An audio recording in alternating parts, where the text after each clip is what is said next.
You're listening to Let's Get It On with Big John McCarthy and Sean Wheelock. Big John McCarthy has witnessed the best that the UFC had to offer. That is it! Game, set, match! We have a new champion! Your backstage pass to the world of mixed martial arts and combat sports. Only on the Ignotainment Media Network. Let's get it on! Hey everyone, welcome to Let's Get It On with Big John McCarthy and me, Sean Wheelock. Broadcasting from St. Louis, Missouri, on site for Bellator Unfinished Business, Kimbo Slice versus Ken Shamrock. Every week on this podcast, John and I give you an inside look at MMA and combat sports, always separating fact from fiction. On this week's program, we'll discuss Fabricio Werdum's submission win over Cain Valasquez at last Saturday's UFC 188 in Mexico City to claim the UFC's undisputed heavyweight championship. Big John and I will also examine the co-main event from that card, Eddie Alvarez's split decision win over Gilbert Melendez, which has created a great deal of debate and controversy. And we'll be speaking exclusively to Bellator MMA president Scott Coker in advance of one of the biggest cards in the promotion's history. Plus, as we do on every episode of Let's Get It On, John will answer your questions. So ask away via email, info@letsgetitonpodcast.com. That's info@letsgetitonpodcast.com. Remember that you can download and subscribe to our podcast on the iTunes Store. For Android, download the Stitcher app and subscribe. And you can go straight to our website, letsgetitonpodcast.com. Well, of course, last Saturday night in Mexico City, then UFC interim heavyweight champion Fabricio Werdum recorded a third-round submission win over reigning UFC heavyweight champion Cain Valasquez to claim the promotion's undisputed heavyweight title. John, this was quite simply an outstanding performance from Werdum, and I think one that really shocked a lot of knowledgeable MMA fans and media types. What do you mean knowledgeable? Obviously, they're not that knowledgeable. Now, you know what? My whole view of that fight was the fight itself was phenomenal. And it was phenomenal because both guys came out to do what they do.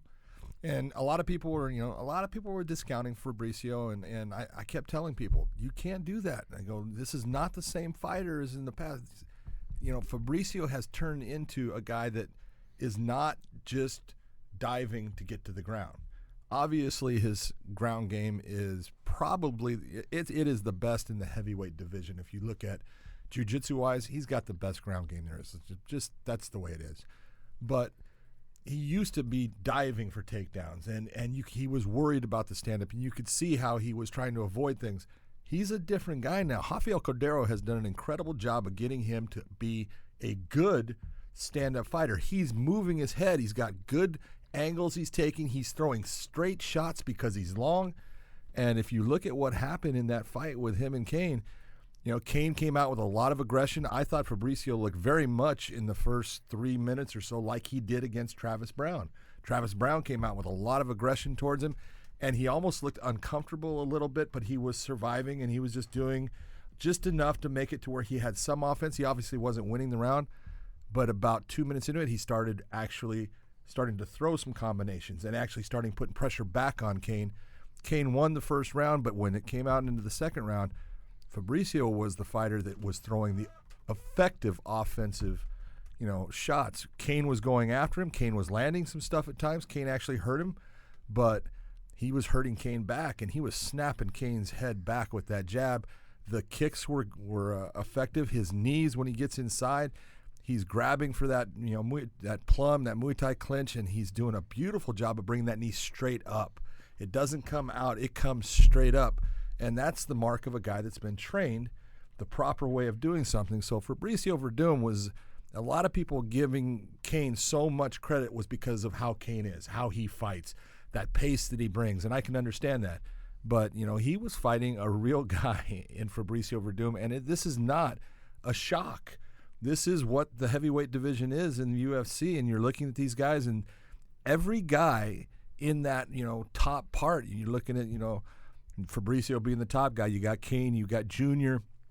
There's even, if you can bring Alistair into that now, even Travis Brown, Andrei Arlovsky, all of these guys on the right given day, they all have the skills that can put the other guys away. Fabricio Werdum turns 38 years old next month. He made his pro MMA debut June 2002. John, he's a classic example of a fighter that comes into the sport being great at one thing, but continues to evolve to become a complete mixed martial artist. Exactly, and that's what we're seeing now out of Fabricio compared to what he was in the past. You look at Fabricio when he fought, obviously when he was in the UFC before he got knocked out by Junior Dos Santos with a big shot. That was at a time when he wasn't real comfortable in the stand-up, and it showed. That's why he gets caught with the shot that he got caught with. And that uppercut, he's ducking his head down against Junior, and he gets caught. And then he ends up going into Strikeforce and starts to put together some really nice wins in Strikeforce. Ends up being the first guy to beat Fedor. Does it with submissions, and it wasn't that he stood up with him. He actually, fainted like he was almost hurt because he got hit in the chest, really. I did that fight. He didn't get hit with a shot. I just rewatched that fight. It was on my cables in demand, and they uploaded it. And I just watched. I hadn't watched it since it was live. And he does. He almost flops. He kind of gets clipped. Almost the same as what he did with Kane, in the first round of the fight he just had. But he was bringing someone into his world. And I thought Kane was very smart when he went and, stood up from him. That was a smart fighter. But you look at everything that Fabricio's done up to that point. His one fight that he had with Alistair Overeem, that was in the Strikeforce. That was the one that he showed that he still didn't have the confidence in his stand-up. He was worried about standing with Alistair and kept flopping to the ground, trying to bring Alistair, saying, come down in my world. Well, that's not the way MMA works. We give the standing fighter has control of the position. If the standing fighter wants to go down, he can go down. If he wants the other person to have to stand up, he backs up away from him. And as the official, we are forced to get that person up off the ground. And so at that point, Fabricio still didn't have that confidence. But I believe if Fabricio fought Alistair now, I'm not saying that Alistair doesn't have a chance of winning. I'm not saying Fabricio doesn't. I'm saying it's going to be a different fight because we have somebody in Fabricio Werdum that has a confidence about his stand-up now that was never there before. You referenced the Fabricio Werdum Alistair Overeem fight in Strikeforce, and thinking back to that fight, Werdum is continually not just on his back, but he's waving Overeem in, and Overeem's not going to play that game. You contrast that to what Werdum did against Travis Brown in the UFC. Completely different fighters, completely different approaches to striking. That's it. He's evolved, and look at, as time goes on, when you look and you say, Fabricio is, 37, 38 years old, but he's a young 37, 38. He hasn't been damaged a lot in the sport. He hasn't taken a lot. He hasn't had some of those wars that have gone on that have, taken parts of him. And so he's not an old fighter. He's a young fighter still. He's still got quite a few years left that he can compete at a high level, especially with as effective as his ground game is. He forces fighters. If there's one thing that I'll say in that fight, I don't blame Kane for doing what he did. I don't blame Kane when Kane took him down and then stood up away from him. I thought that was smart. It puts Fabricio in the position of knowing, hey, I'll take you down, but it also took away one of the big elements that makes Kane successful. What makes Kane who he is and so hard to deal with is that he will stand up with you. He'll throw big shots. He'll grind you into the fence and beat on you. He'll take you down and beat on you on the ground. And you never know where he's going and what he's going to do. And that makes him so dangerous as far as having to deal with all of these elements. But as soon as he stood up away from Fabricio, he's telling you, I don't want to be on the ground with that guy right now.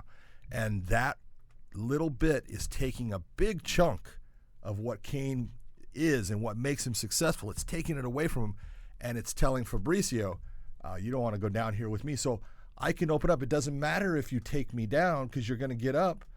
I don't mind being on the ground. Go ahead and take me down. So it opens up Fabricio striking in a different way that makes him really effective because he can come in with those straight shots and be effective because if he takes him down, who cares? Every week on Let's Get It On, we bring you our poll question. You can, of course, cast your vote on our website, letsgetitonpodcast.com. This week's poll question, is Fabricio Werdum the greatest submission fighter in MMA heavyweight history? Let us know what you think. Vote yes or no at letsgetitonpodcast.com. That's a good one. Wow. Well, you think about his career, right? 20 pro MMA victories, 10 of those wins by submission. Look at who he submitted. Cain Velasquez, Fedor Emelianenko, Alexander Emelianenko, a very underrated heavyweight, Antonio Rodrigo Nogueira, Tom Erickson, another old-school underrated heavyweight. Those are tough guys to submit. Velasquez has been submitted once, and that's by Werdum. Fedor Emelianenko has been submitted once. That's by Werdum. Yeah, that's true. You look at some of these. I don't think Who submitted Alex besides Werdum?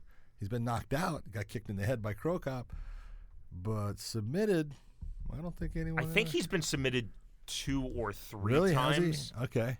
But I know Fedor Emelianenko, of his losses, the only one by submission. And obviously Velasquez, that was just his second loss. And this is the only one by submission. Dos Santos knocked him out in their first fight. Yeah, I remember that one. Well, as do most people. I was the bad guy. The only referee that gave Kane a loss. Yeah, no. John, you think about Werdum, and I don't know if you've had a chance to roll with him. You're a Brazilian Jiu-Jitsu black belt, but you came up through the Gracie Academy in Torrance, California. You rolled with Horion, you rolled with Hickson, you rolled with Hoyce.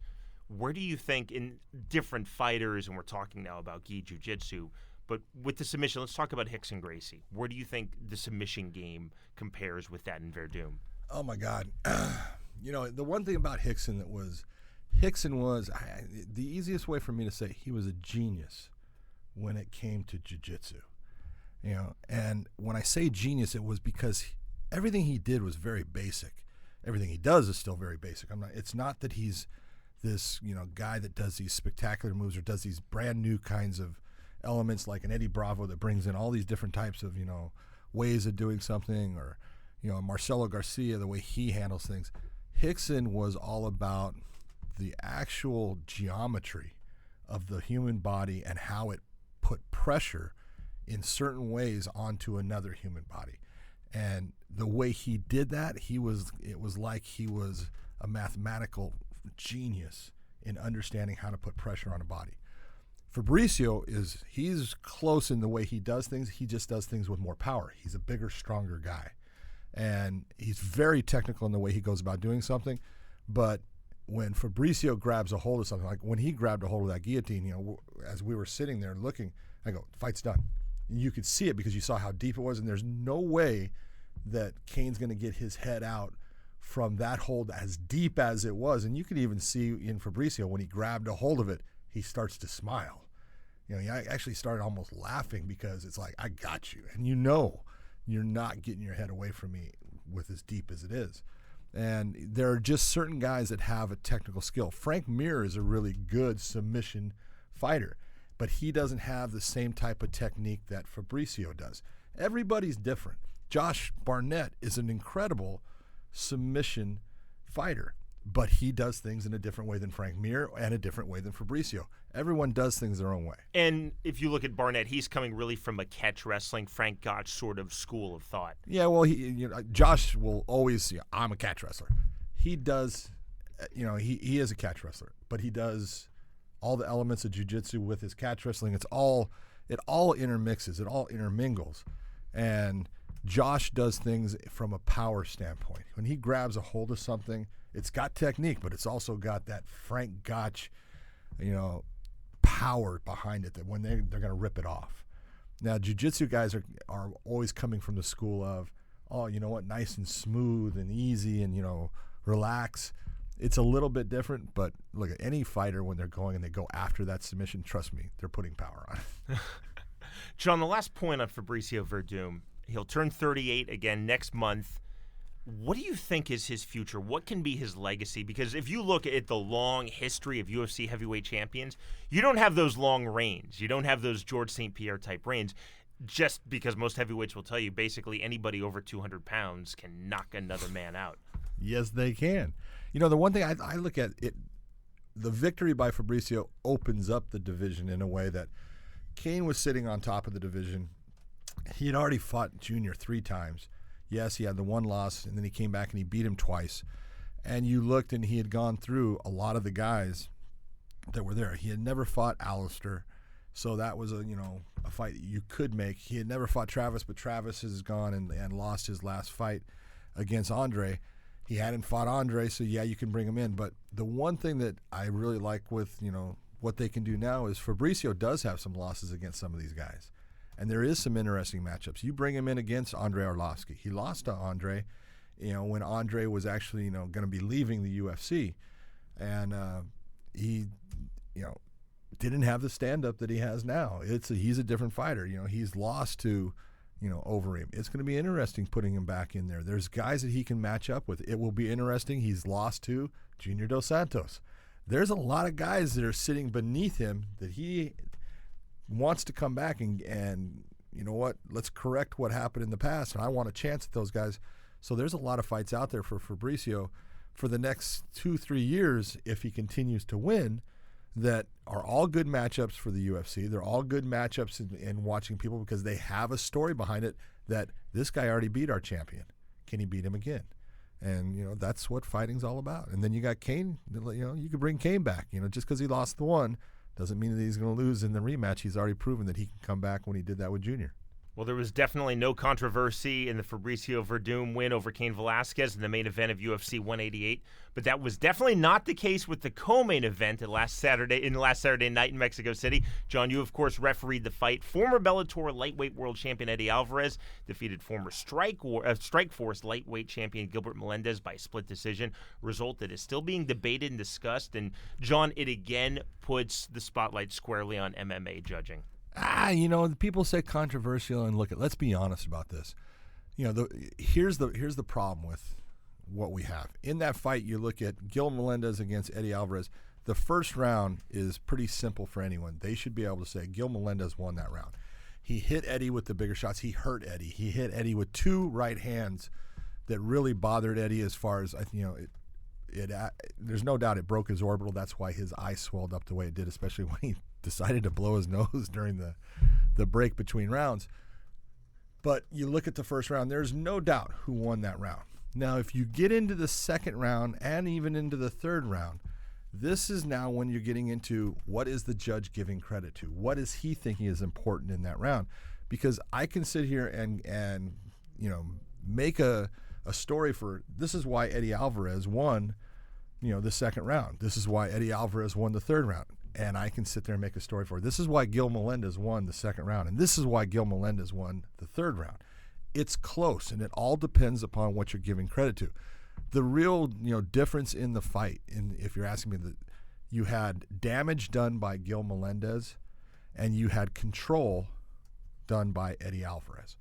And that's the real question of which is more important for the fight. Is it that you're going to give credit to damage, or are you going to give credit to control?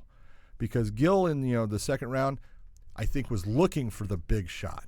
He knew that he had Eddie in a position where Eddie was having a hard time seeing his right hand, and he's waiting to throw that big shot that's going to hurt Eddie. And he's also starting to feel that altitude of Mexico City at 7,000 feet. He's starting to get a little tired. Eddie has decided, you know what, I need to just get into him, and I need to close that distance. I need to put my hands on him. I need to try to, you know, bring this into a different element where my eye is not going to be a factor. And so he started to fight a little bit different fight, and it was working for him. And Gil, in the second round, in my opinion, started to slow down his production. Now you get into the third round, you can look and say Eddie is still trying to push with that wrestling aspect. People are going to say he got takedowns. He brought the fight into a different zone. But, you know, you should be looking is he doing anything that is damaging to Gil or doing anything that is going to bring about an end to the fight? And that's where you're going to have a question about it. Gil was still landing some good shots on him. You know, it's not that they were really hurting Eddie, but it's a close fight. And to say it's controversial, you know, it's kind of like the Ben Henderson versus Gil Melendez fight. It was a close fight. And there are people that still to this day say Ben Henderson won that fight, and there's people that say Gil Melendez won that fight.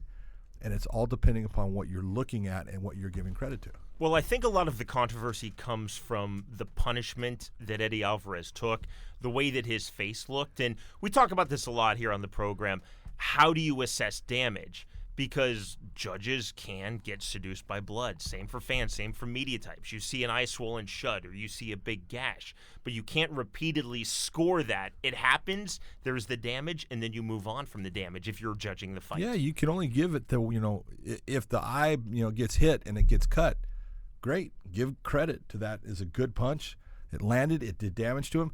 But I can't, you know, 2 minutes down the road, the cut is the same and there's never been any other shots, and I'm going to give credit to it again because, he's bleeding more. But some judges do. Yeah, you know that. Some judges do that, but that's not what we're looking for. And, you know, you look in Eddie's face, if you're going to look at it, you know, he looked like he lost the fight. If you look at compared to Eddie and you put Eddie's picture up and Gil's picture up, everyone's going to say, who won that fight? Everyone's going to say Gil Melendez won the fight. But that's just, that's one element that the judges are looking at. They're looking at that damage, but then they're looking at the output of what Eddie Alvarez did in that fight to control Gil, to make Gil have to fight a fight he didn't want to fight.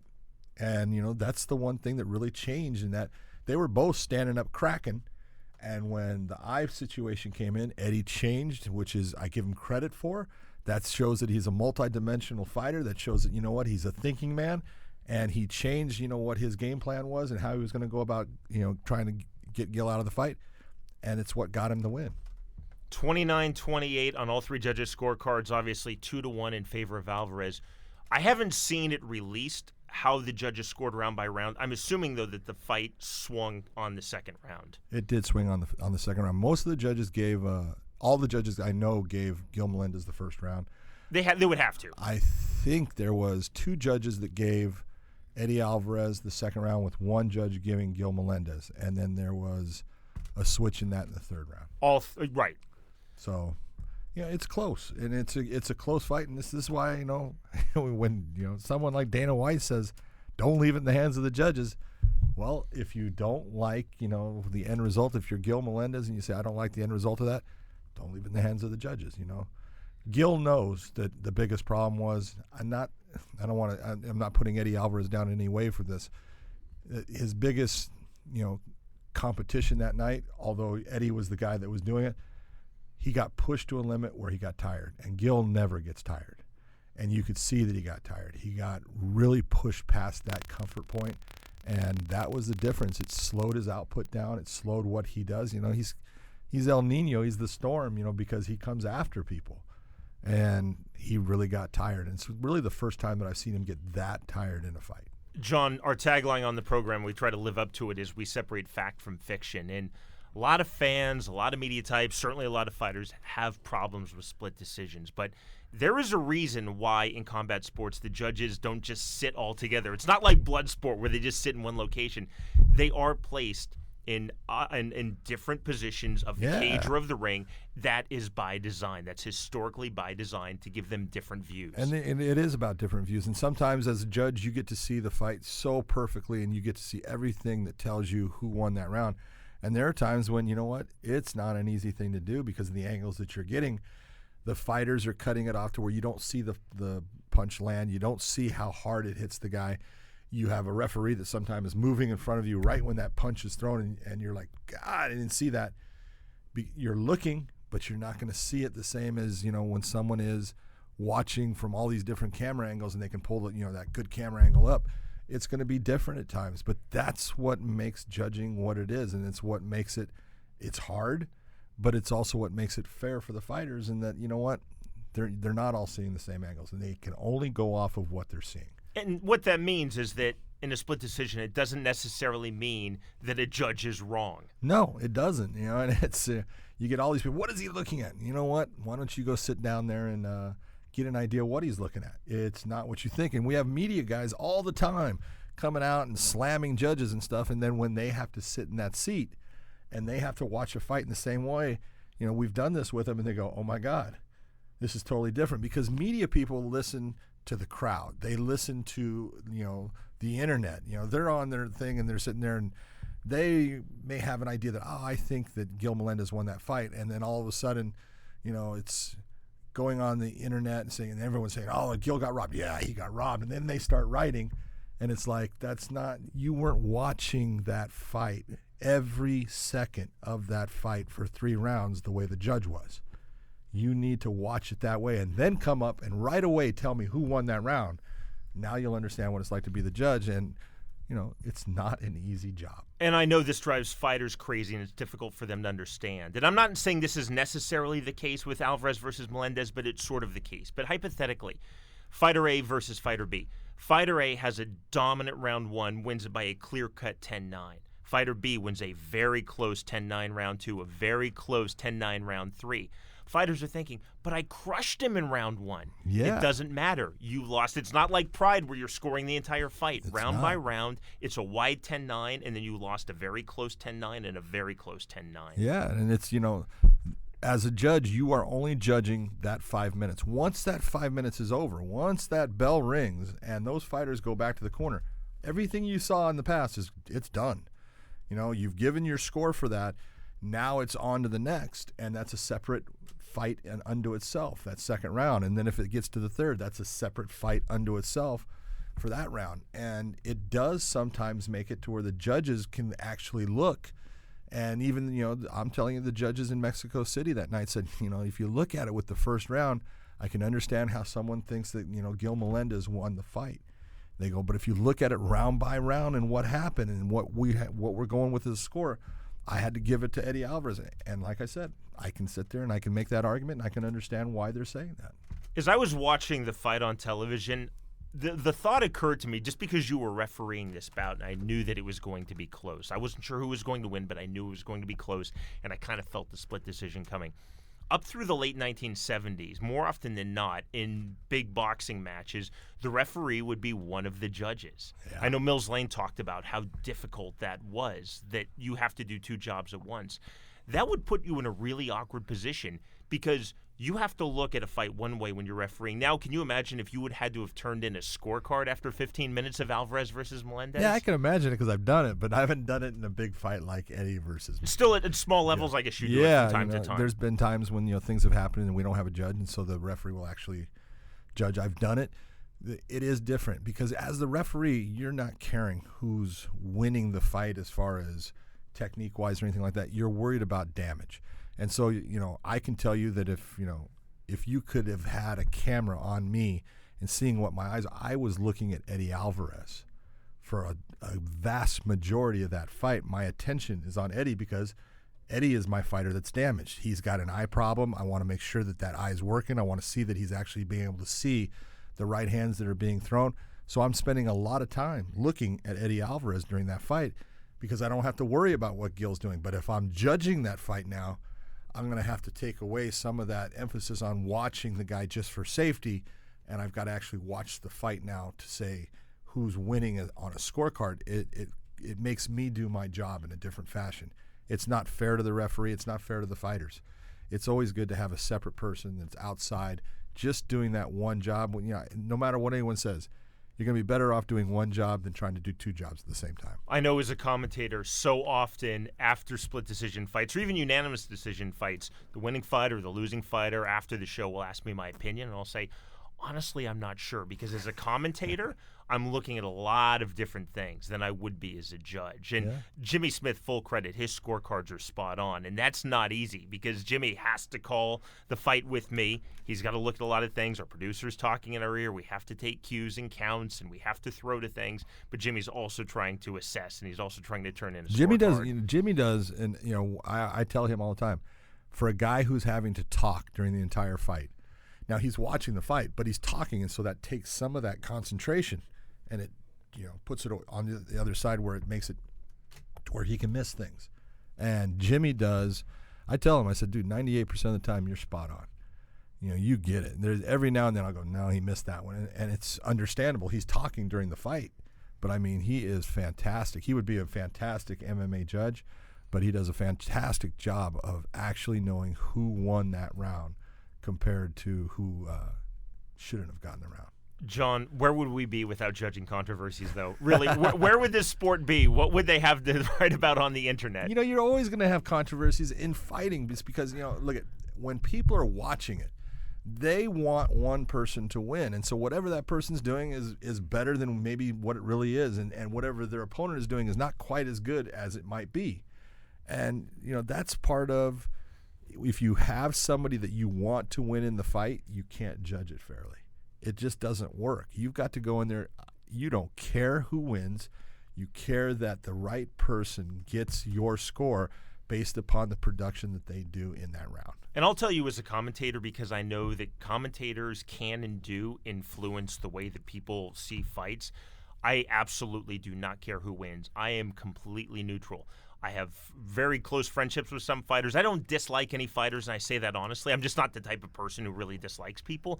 Obviously, I have my friends, but I don't care. I just want an entertaining fight, because if I do care even a little bit, it's going to come through consciously or subconsciously, and then I'm going to start influencing opinion. I think that's the death of a commentator. If you start to show any type of favoritism at all, any type of bias, I think you're done. Yeah, many times in the back, I tell fighters when I'm talking to them, look, I don't care who wins and loses here.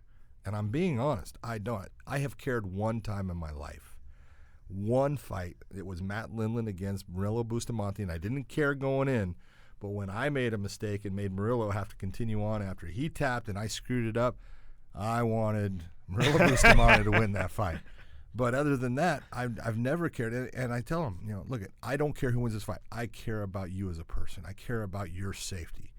And, if you start to have a prejudice, because that's really what it is, towards from one fighter to the other, it can alter your, perception. It can alter the way you do things. It can alter you being fair. And my job is to be fair to the fighters. Your job is to be fair to what is actually happening and to relay that to the viewers. Still to come on this week's episode of Let's Get It On, coming to you from St. Louis, Missouri. Big John will answer your questions submitted via email at letsgetitonpodcast.com. And we'll speak with Bellator President Scott Coker in an exclusive interview. The big man. With John McCarthy, I'm Sean Wheelock, and you are listening to Let's Get It On.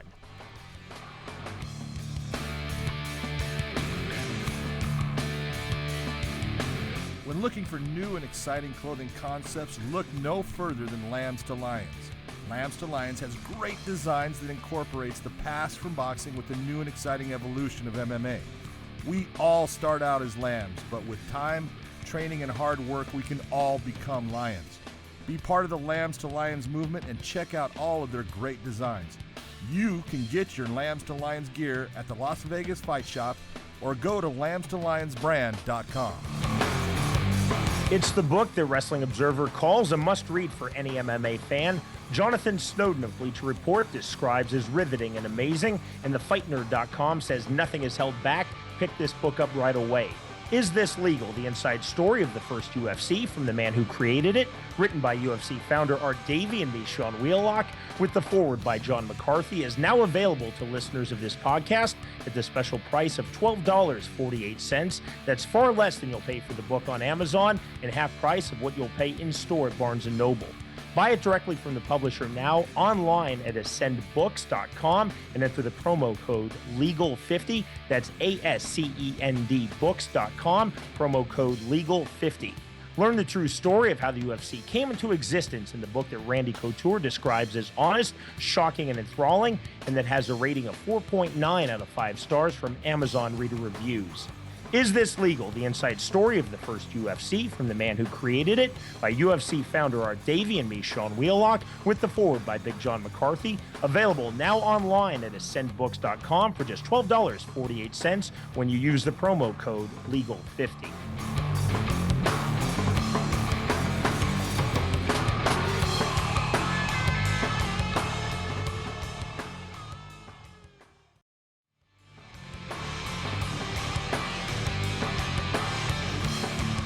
Now, back to Let's Get It On with your hosts, Sean Wheelock and Big John McCarthy. Every week on this podcast, Big John and I answer your questions. Fire away via email. Ask whatever you'd like. Info at letsgetitonpodcast.com. And of course, please include a pronunciation guide for your name. First up, Frank Garrick, who did include a pronunciation guide for his name, but he's a great MMA referee. You trained him, John. I knew it anyway, Frank, but thanks for the help nonetheless on how to say your last name. So Frank asks, at last Saturday's UFC in Mexico City, Nate Marquardt's corner tried to stop the fight in the second round and was told by the UFC that he had to get off of the apron because he was obstructing people's view. He was told that only the ref or doctor can stop the fight. As this was in Mexico and there was no presiding commission, it's the UFC's responsibility to ensure that the fighters are being protected. Frank continues, his corner has to be allowed to throw the towel or communicate to the inspector that the match needs to be stopped. John, how does a breakdown of that magnitude occur? All right, well, let's clear up some stuff here first. First off, it's not the UFC that is telling them to sit down and, you don't block people's views. There is a commission as far as Mexico. They're learning. And when it comes to any commission, they're all learning, and it's all an evolution. What the UFC does is they're bringing in inspectors from the state of Nevada. People that are inspectors working in the state of Nevada come to Mexico City, and they're working with the inspectors and people that are part of the new commission in Mexico City. Now, Trevor Whitman is the trainer for Marquardt. And I'm going to put a little bit this on both sides because, when we come in the back and we're going to talk to the fighters about protocols, about bout conduct, about the rules, we always bring in making sure that their second assist, their chief second, is with them while we give that instruction, because if they have a question, we want to be able to answer. We want them knowing exactly what is going on too. And so when we sit there and we say, all right, I'm going to ask you right now, do you have any questions about what the unified rules are? Is there anything that you don't understand? Is there anything you need me to clarify? Is there anything that you say, well, I like to do it this way. Is this going to be okay? Ask me now. Let me know. And when they go, nope, we're good. That's saying what? That's saying you know what the unified rules are. So if you know what the unified rules are, then you know that you can throw a frickin' towel to stop the fight. Back in 2001, when we first put them together, yes, that was something that Mark Ratner, being the executive director of the Nevada State Athletic Commission, wanted put in as a foul. That's why it was number 31. It was the last thing. It was the only thing that he really brought in that he wanted. That in the state of Nevada, they do not like the throwing of the towel. And so when you have an inspector who's from the state of Nevada, he's going to go off of what is normal for him. But as the chief second, Trevor Whitman is a good trainer, and he should know that, yes, he can throw that towel. He doesn't have to get down. If he wants the fight stopped, jumped into the octagon. All right, that's your job. You know your fighter better than anybody, and I know that Trevor does know Nate, and I agree with him. That fight, he was in trouble, and I have no problem with him wanting to stop the fight. So then stop the fight. Get up, throw the towel, get your butt up in the ring. I don't care. Take care of your fighter. So when you sit there and you say it's an error against the UFC, no, this is an error where we have the difference in rules between the unified rules and a state in Nevada that comes and says, you know what, we're going to alter that. This is why I'm always saying everybody should just follow the unified rules. Quit putting your own stuff and adding on to saying, well, we're better or we're safer because we don't allow a linear kick or we don't allow this type of elbow or we don't do this. All you're doing is putting confusion in there. And when you have the inspector who all he ever works with is, no, you cannot throw the towel, well, that's what he's going to kind of do when the pressure's on. He's going to say, no, you can't do that, even though, yes, Trevor Whitman could have. The unified rules, no one wants to hear this, but it's true. They're guidelines. In my home state of Kansas, you throw in the towel, guess what? Automatic disqualification. That's what they want. Who cares? Mississippi, they allow 12 to 6 elbows. Yes. The unified rules Tennessee, are just no guidelines. linear knee kicks. I mean, everyone's got their own little thing. They say, oh, yeah, this makes us better. It doesn't make you better. It makes you different, which in the end only makes you a problem. Our next question comes from Steve Ward. This is a follow-up to his question last week that we read here on the program. So Steve asks, John, as a retired police officer, I took my ABC referee class in 2012. I've worked a bunch of amateur shows, and I want to get into some bigger ones. What should I do next? Now, the problem is that I live in New York, so I have to travel to other states to referee. Should I start applying in different states to become a professional licensed referee? Well, it all comes down to you. I don't know what your true background is, and so it's hard for me to answer, but let me try to go through this as quick as I can for you. You took an ABC certified course. That's great. Okay, that is, one of maybe 6 or 7 instructors that are out there. It could be a Kevin McDonald, a Rob Hines. I think he took the Rob Hines course. Okay, well, if you took the Rob Hines course, at least you're taking a good course.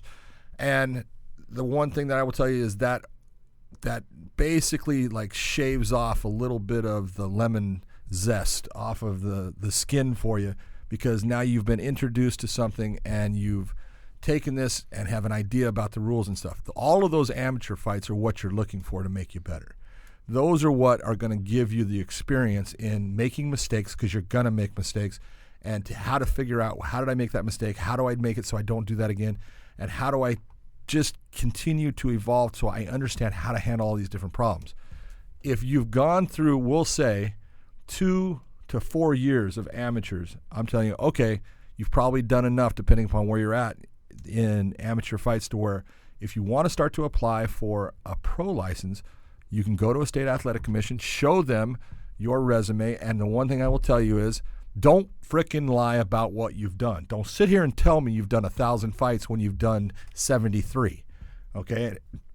Guys do it all the time. They're always trying to bump things up. It's a matter of you need to be honest about what you do. You need to be honest about what experience you have. Go to that athletic commission and say, here's my experience. I would like to start working for you. Now, if the athletic commission starts to come back to you and say, well, we don't have any positions as a referee right now, you can reapply later. Then say, well, I would just like to get in the door with you. Can I be an inspector? Can I work with you in any fashion? I just want to be part of the sport. I get a lot of guys that'll sit there and go, I'm not an inspector, I'm a referee. Well, no, let's just break this down. You're what I call an idiot, okay? Because you don't have the aptitude to understand. You need to do things to show people who you are, what you are, how you work, what kind of morals you have. And the way to do that is to get your foot in the door. And if that's to be an inspector, then be an inspector. If that's you're going to be an inspector for 2 years, 3 years, 4 years, 7 years, so what? Start getting your foot in the door. Don't be so stubborn as a lot of people are that I am a referee. No. Look, if that's your attitude, you're right there telling the commission they don't want to work with you. So whatever you need to do to start getting in with those athletic commissions, be open, be available, be someone that is there as something that is going to add value to the commission instead of someone that is just wanting one role.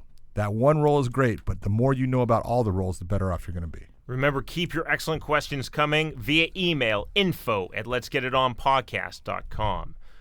Well, Big John and I are with you this week from St. Louis, Missouri. We're on site for Bellator Unfinished Business, Kimbo Slice versus Ken Shamrock, one of the biggest cards in Bellator history, which John will be refereeing and I'll be commentating with Jimmy Smith.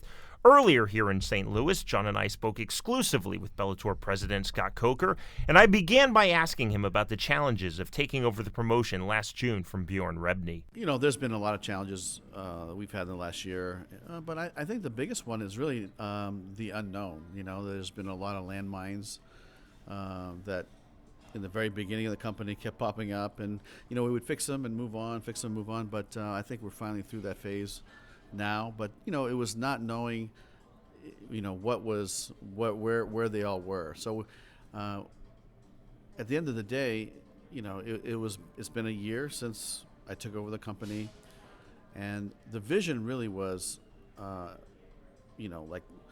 not so much about who the staff was going to be, where we're going to be located, but really it was more about, okay, this is the end goal that that I want to create. And when I sat down with Kevin Kay, I really liked what he had to say. He really got it, and he understands MMA.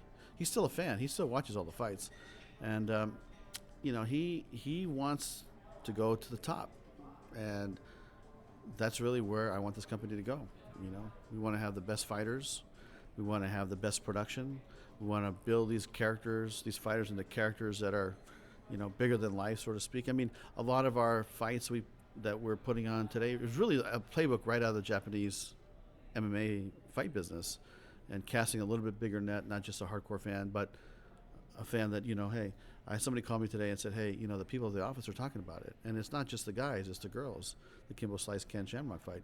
And so we've cast a little bit bigger net than maybe just a hardcore audience. And then we'll have some fights for the really hardcore fans. And that's really, really right out of Japan, because they would put on a fight that their general population would like to see, and then they would put on a lot of hardcore fights underneath. And I think that's a great formula. Being the guy who created Strikeforce, and you've got to take pride in the fact that your Strikeforce fighters have proved themselves to be incredibly talented, and have the victories keep piling up. And you've gotten your first champion that was Strikeforce champion, and Daniel Cormier being the Grand Prix heavyweight champion. He won the light heavyweight, and now you got Luke Rockhold, who's going to be fighting Weidman. How much pride do you take in that? I mean, honestly, I feel like the dad, I'm over there with my baseball clicker, win, okay, maybe loss, win, loss. So, to me, it's It's part of something that I feel like it helped create. And here's the thing I think is really important, because at that time, in fact, I had a reporter ask me this the other day, and he said, well, Strikeforce was so much fun. You guys had these great fights, and they were fun, and you weren't worried about having the best fighters in the world. And I said, whoa, time out. Are you talking about Daniel Cormier? Are you talking about Luke Rockhold? Are you talking about Ronda Rousey that started in Strikeforce? Are you talking about Gina Carano that built her career in Strikeforce? Are you talking about Tyron Woodley?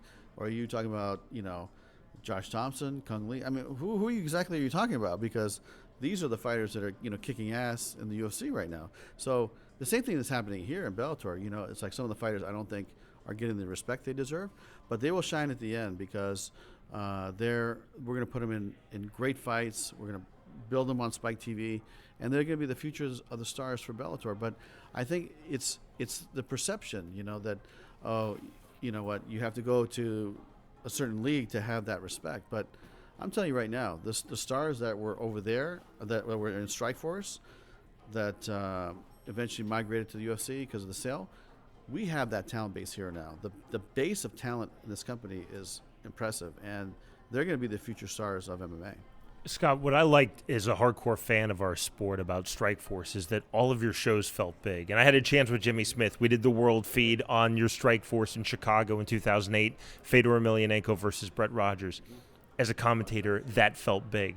Coming into this St. Louis show, since you've taken over Bellator, our shows now are starting to, in Bellator, feel big. And I guess it's part of you as a promoter. It's the presentation. It's just how you put forth MMA to the public. Yeah, I mean, if you think about my first MMA show, we had 18,000 people there. It was the first show in California, but I feel we were very good live event promoters. The first year we had shows. We had Frank Shamrock, we had Kung Lee, we had Melendez, Thompson fighting on the first card, sold out. I get it, first show in California. Second show, a lot of people don't remember this show, but it was a main event that Pride sent over. Because I was working for K1 at the time. I asked them to help us out, and it was Alistair Overeem fighting Vitor Belfort, right? So, 14,000 people, $900,000 gross gate. We had no TV deal. We had no sponsorships for the whole first year. None of those fights ever got saying that we made DVDs because we filmed it all in HD, luckily, and we recorded it for archival purposes, but. Those shows for the first year all had attendances of, let's say 13,000 plus. So as far as being good live event promoters, I think that's something we're very good at. You've always been known as the promoter that will work with other promoters, which is something that's not done with other leagues and other promotions that are there. Are you looking to start to partner up Bellator with other outside promotions at times to put on fights that people want to see?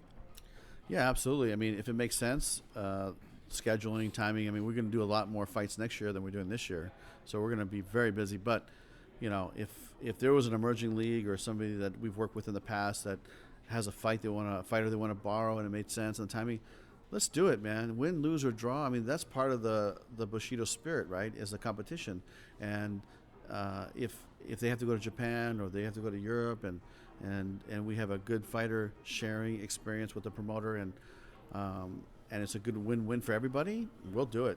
Yeah, we would love to do it. The main event for this show that we're all here for in St. Louis, Kimbo Slice versus Ken Shamrock. I can feel pretty confident in saying it. I've been with Bellator now 6 years, since Bellator 13. Under the previous regime, this fight probably doesn't happen. And yet, this is likely our biggest show to date. TV ratings, I'm speculating now, I think, knock on wood, are going to be very big. We're all touching wood here. Do you see a sea change, though, with the way fans now are perceiving Bellator, because it's not locked into the rigid tournament system, the fact that you can make fun fights that people want to see, that everything has to be so incredibly serious? Mm-hmm. I mean, to me, why would you not want to put on fights that would draw huge ratings? Yeah, fully agreed. Honestly, I don't understand that philosophy at all, but that is what it is. My philosophy goes like this. Bonner Ortiz, $2.2 million for that whole fight. So that fight, had a $2.2 million average, and this fight might be able to beat that. So let's say it goes to $3 million or 2.5, or let's say it goes to $2 million or whatever it is. The beauty of that is the fighters are all fighting underneath. the fans are going to be able to see it all, right? They're going to see our young super studs that are coming up, or Pitbull fighting, Weichel. I mean, they're going to see that, and then I feel they'll become fans of those guys as well. So generate the eyeballs with how you do, how you have to do it, but we'll build stars underneath with those eyeballs on our broadcast. When you're talking about putting eyeballs on new fighters, who are the new fighters or fighters within Bellator right now that you are looking at as your guys of the future? Well, there's a lot actually, and it's there's a couple that come into my mind right now that are some of the new guys that I feel like could be something special. One is a kid named Henry Corrales who's fighting, yeah, and so he came highly recommended. We watched some film on him. I said, wow, this guy is a fighter, and those are kind of fights that I like, guys that bring it. His hair messed up. There you go. But you know what? That's a kid that has an undefeated record. And when we said, hey, you want to come fight on this card against come on, he's fighting a guy that is no joke, that almost won the title, got submitted at the very end, but he might have been winning that fight, up to that point. And so he said, you know what? Let's do it. I want to test myself. Let's go. And I like that. But there's actually too many guys to really mention, but Henry Corrales is definitely one of them. We signed Ed Ruth and Pico, but they're developmental projects that probably will be a year and a half in the making.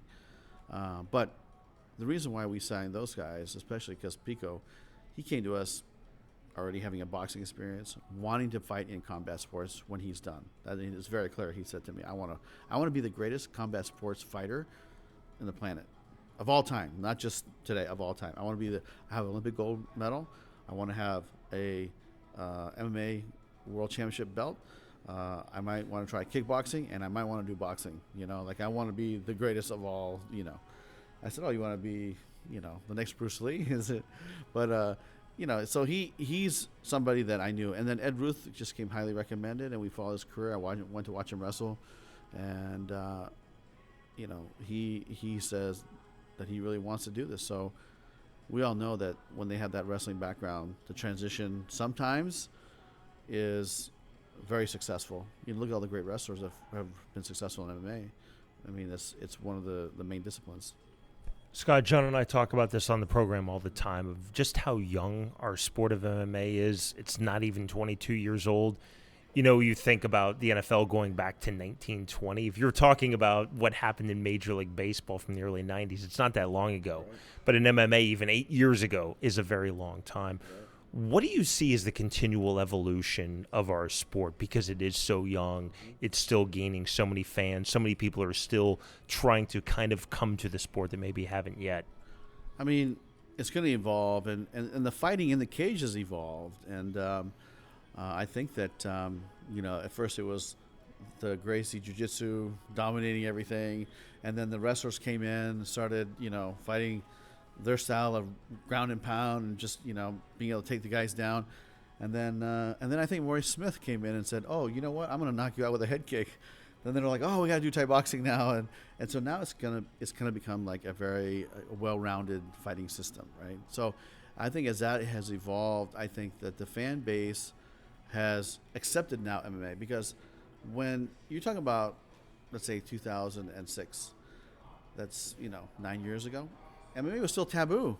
I remember we did the first fight in San Jose, and the CBS reporter comes up to me and goes, well, is this like that's just like chicken fighting in the cage? Is somebody gonna get killed tonight? And I'm like, you have no idea of really what this is. This is a martial arts contest.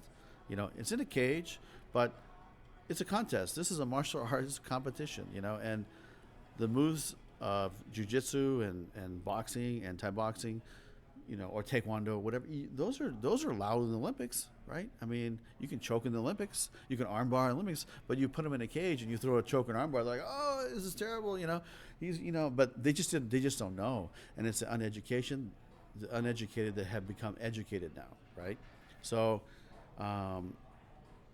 no mainstream television back then. Think about it, only pay-per-view. but no CBS, no Fox, no Showtime, no HBO. I mean, nothing, right? So think about, but 10 years later, every network has something now. It seems like of MMA, and or has been into, like Showtime came in, and Fox has their thing, Viacom, Spike have our thing, but it just seems like it's more accepted now, and I think that's going to continue to grow, and it's just going to become part of the culture, of the future. And I think that, when you look at the first fan in '93, that fan's in his 40s now, right? Maybe even 50s. So it's grown, and it's proven the test of time to me. So it's not going away. Because honestly, in 2006, when we did the first fight, we set up for 7,000 people at the HP Pavilion, and I remember sitting down with Frank Shamrock going, Frank, how many tickets do you think we'll be able to sell? This is maybe 7,000-8,000. I said, okay, we'll set up for 7,000-8,000, and we didn't know what to expect, and I remember going, well, you know what? This could be like a one-time thing. Maybe the commission shuts it down. Maybe it's like a fad. People didn't know. They just didn't know, and that was only 9 years ago. So we have a lot of years of growth ahead in the sport. And somebody asked me, well, you in the UFC, and I go, look, it's not us against the UFC. We are both in a martial arts industry trying to grow the industry, and the industry is more important than any league, right? And one, to me, you need to have two to keep it healthy and to grow it, and have fighters have a choice, and it's just going to be better. But compare MMA to NFL football, right, or baseball. You think any MMA league can be in 28 or 34 cities across the country, sell out stadiums every Sunday, or San Jose Sharks, where I live, sell out 16,000 seats 3 times a week, Tuesday, Thursdays, and Saturday. No, it's not happening. So I'm just telling you, this is something we all have to grow together. And if not, it's going to become, I think it's just going to become like a niche sport, and it's kind of fragmented sport. But I think it's all headed in a positive direction, because with Spike TV behind it, with different networks behind it, internationally, it's becoming accepted. There's a few countries that won't do it still, but for the most part, we've seen distributing around the world that 98% of the countries will do it, and we see the growth in the future, and it's not just here in America, but it's internationally too. Let's make one thing clear with that 8,000 seats that he said he was hoping to sell. That show sold over 18,000. Yeah. So that's a pretty good promotional win. But the one thing I want to know is, Scott, you have been in this sport for a long time, and you've seen a lot, and you've worked with a lot of different people. What is the one thing that, if you had the ability to change one thing within the world of MMA, the sport, rules, whatever, what is it that you would change to make it better? Well, that's a good question. I mean, I feel like we're doing our part and trying to contribute to the growth of the sport. If there was one thing, I'd have to chew on that one. That's a great question. Let me get back to you on the next podcast. Yeah, you're not supposed to stump our guest, John. What's so true is when you have people that have been part of the sport for a long time, there's so many things that you would look at. You go, I'd like to change this, I'd like to change that. And it's hard to come up with just that one, because they're all kind of important to you, and there's so many different things that you can look at that you can say, I think this would really benefit the sport. I think this would make it better. And people ask me all the time, what rule would you change? Well, 12 to 6 elbows. Oh God, yeah, get rid of that thing. It's pathetic. It's horrible. It's ridiculous. But I mean, there's so many things that that have evolved in the sport. So many things that have changed, and there's still more to come. And it's important that everyone is always working to always help with that evolution and make things better for the fighters, for the promoters, for everyone. Yeah, it's like a jigsaw puzzle. I mean, there's so many moving parts to keeping this business going and healthy and profitable that it's hard to just think of one. And because when you think of the promotion side, you also have to think about the fighter side. Otherwise, it doesn't work, because they're your partner in this whole process. And there's a network side, then there's a sponsor side, there's an international distribution side. I mean, there's a lot of pieces. A lot of people don't, probably understand this business the way that we do, but there's a lot of moving parts, and it gets complicated. The fighters listening to this podcast are rejoicing when you're actually saying, as the president of a major MMA company, there's a fighter side, because sometimes they're kind of left out of the equation. I mean, I don't see how that's even possible. We've always. But it's true, not from you in Strikeforce or Bellator, but industry-wide, big and small, that is the case. Yeah, and I think that that is it's a short-term thinking, because at the end of the day, they're your partners, and whether it's one fight or two fights or three fights, they're your partners for that time that you guys are together. So, I've always chosen to have a really good relationship with our athletes as much as I can, and it's worked out. I think that that's why a lot of fighters have stayed, or that fighters have had a good time working at Strikeforce or working here at Bellator with us. You've always had that reputation of being the promoter that fighters like, that fighters are happy with, and they want to be around and stuff. I know that the Quentin Jackson situation really has nothing to do with you, but has that caused you any kind of problem, or do you feel like in some way that if you had gotten a hold of it earlier, it wouldn't have happened, and you wouldn't have had that employee that basically had discontent over things that happened?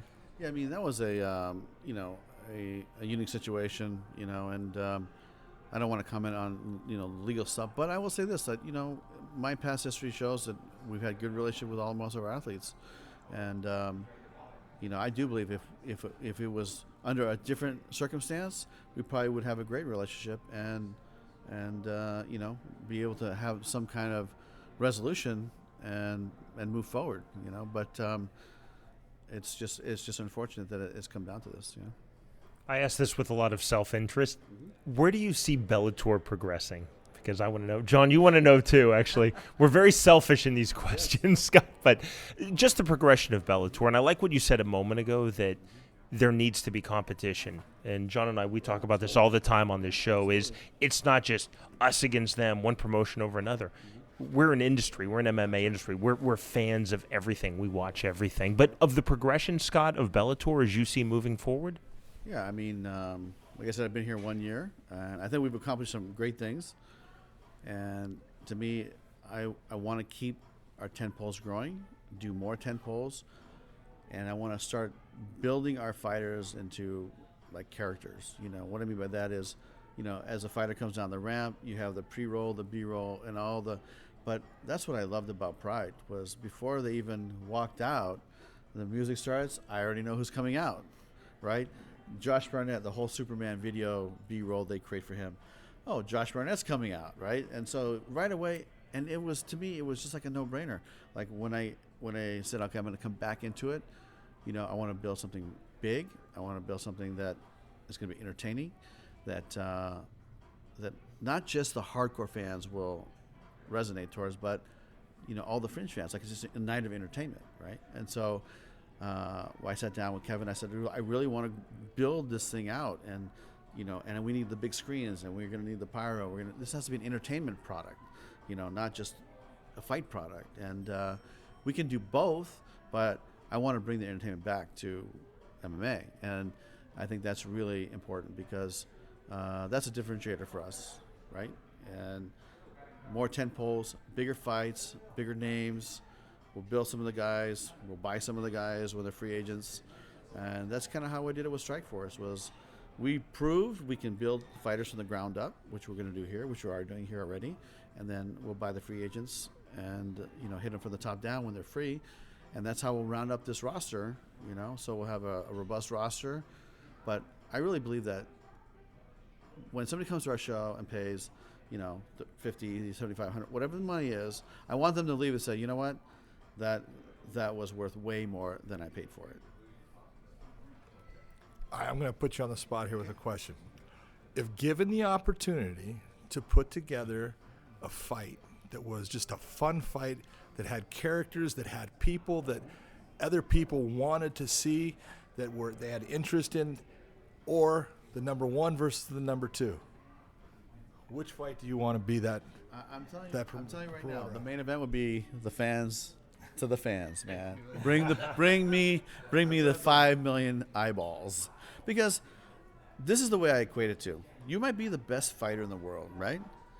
But that doesn't mean people want to see you, right?